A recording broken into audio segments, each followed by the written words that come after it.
three reasons for what we did, and that is to ensure against downside risks to the outlook from weak global growth and trade tensions. So that is, in a sense, that is a risk management point, and that is a bit of insurance. But we also feel like weak global growth and trade tensions are having an effect on the U.S. economy. You see it now in the second quarter. You see weak investment. You see weak manufacturing. So support demand for it there.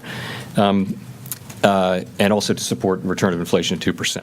You know, we want to support inflation. We do have a global slowdown. All things that we want to make a cut for. I don't think the Federal Reserve really wanted to make this cut. I said a couple of weeks ago there's no reason for the cut. It is going to be hard to make a case for data, which he didn't try to do really on the data side. But there really, I would have been just as happy if he didn't make the cut. That's not why the 25 basis point cut was not the reason. You know, it wasn't because people were expecting 50 basis points. There were some that were expecting 50 basis points. That might have been an issue. But it was much more of his lack of dovish tone. So everybody was expecting another rate cut. It was, a matter of fact, it was a 100% probability that he was going to cut again in September.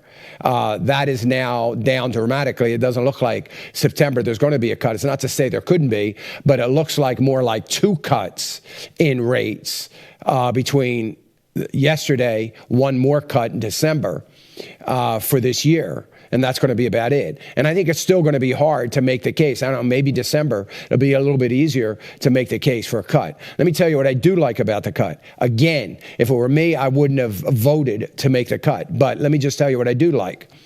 The Federal Reserve could be way ahead of a curve of the global growth really impacting our growth here in America. I don't want to say it is yet, but maybe this preemptive strike is a very good thing.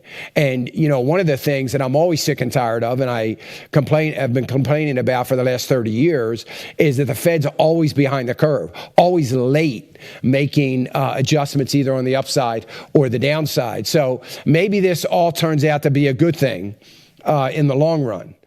Hey, I want to thank you for watching the clip. We sure do appreciate it. Would you go right now, click on that subscribe button if you haven't already. That helps us. We would appreciate it. Thanks again.